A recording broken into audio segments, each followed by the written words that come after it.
তো হঠাৎ করে আমরা বাইকে উঠে কোথায় যাচ্ছি আর কেন যাচ্ছি, তো চলুন গাইস বিষয়টা আপনাদেরকে শুরু থেকে বলি, না হলে আপনারা বুঝতেই পারবেন না। তো হ্যালো বন্ধুরা, কি অবস্থা সবার? তো প্রথমে সবাইকে আসসালামু আলাইকুম। তো অনেকদিন পর আবার এক নতুন ব্লগে দেখা। তো মেন বিষয় হচ্ছে যে আমাদের চাল ডাল সব শেষ হয়ে গেছে, তাই আমরা সবাই মিলে বসে এখানে একটা ছোট্টখাটো মিটিং করছি, যেন আমরা দুপুর এবং রাতের খাবারটা জোগাড় করতে পারি। তারপরে মিটিং শেষ হওয়ার পর একটা ডিসিশন নিলাম যে আমরা হোটেল থেকে ভাত নিয়ে এসে সবাই খাবো। দেন আমরা সাইম, সাহিল এবং আমি বাইকে উঠে যাচ্ছি হোটেলের দিকে। তারপরে একটু যাওয়ার পর আমরা চলে আসলাম আন্ডার হেড বাড়া মানে রেলওয়ে লাইনের নিচে যে রাস্তা হয় ওই রাস্তা দিয়ে। তারপরে সেই রাস্তাটা পার করে আমরা আবার ওই জায়গায় চলে আসলাম যে জায়গায় আপনারা আগের ব্লগে দেখেছিলেন কন্টেনার। তো সেই আগের ব্লগের থেকে এই ব্লগে আপনারা কন্টেনার গুলো ভালো করে দেখতে পারবেন। তারপরে আমরা অনেকক্ষণ যাওয়ার পর এই কন্টেনারের রাস্তাটা পার করে আমরা চলে আসলাম এই হোটেলে। তো আমরা হোটেলে আসার পর আগে প্রথমে হোটেলের নামটা জিজ্ঞাসা করলাম। তো হোটেলের নামটা শোনার পর আমাদের এক ক্লিকে হোটেলের নামটা মুখস্থ হয়ে গেল। তো তোমরাও শোনো, যদি তোমাদের মুখস্থ হয়ে থাকে তাহলে কমেন্ট বক্সে অবশ্যই জানাবে। তো এই হোটেলের নাম হচ্ছে ঝটপট লেজা রুটি রাইস সবজি।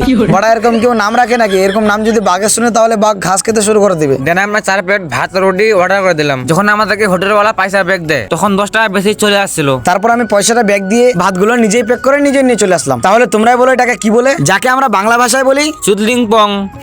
তো বেশি বক না করে আমি ভাতগুলো নিয়ে বাইকের কাছে চলে আসলাম। তারপর আমরা রুমে ফেরার জন্য রওনা দিলাম। তারপরে আমরা বাইকে চাপার পর একটু ঘুরে করে চলে আসলাম আবার নিজের জায়গায়, মানে রুমে। তো রুমে আসার পর সবাই ডিপ্রেশনে পড়ে গেছে যে খাবারটা এখন খাবো নাকি একটু পরে। তো আমি কিছু বক্তব্য দিয়ে বুঝালাম, না মানে বললাম যে চল এখানে খেয়ে নিবো। তারপরে সাইমের বক্তব্য শোনার পর ছোট ছোট বাচ্চাগুলো বুঝে গেল, না মানে সবাই বুঝতে পারলো যে চল এখানে গিয়ে খেয়ে নিবো, কারণ আমরা সবাই ক্ষুধার্ত আছি। তো আমরা এক এক করে সবকিছু বের করতে শুরু করলাম। প্রথমে রুটি, তারপরে পানির সবজি, তারপরে সালাদ, তারপরে আমার ফেভারিট ডাল, তারপরে আবার কি আমরা সবাই খেতে শুরু করে দিলাম। ততক্ষণে তোমরা সাবস্ক্রাইব করো। তো এই ছিল আজকে আমাদের হাসি মাস্তি ব্লগ, আর আজকের এই পুচকি ব্লগটাকে আমরা এখান থেকে শেষ করছি। তো আপনারা ফলো এবং সাবস্ক্রাইব করতে ভুলবেন না। তো টাটা বাই বাই, দেখা হচ্ছে আপনাদের সাথে আবার নেক্সট ব্লগে। ততক্ষণ পর্যন্ত আপনারা ভালো থাকবেন, সুস্থ থাকবেন, আমাদের ভিডিও দেখতে থাকবেন। Thank you full blog watch করার জন্য। আসসালামু আলাইকুম।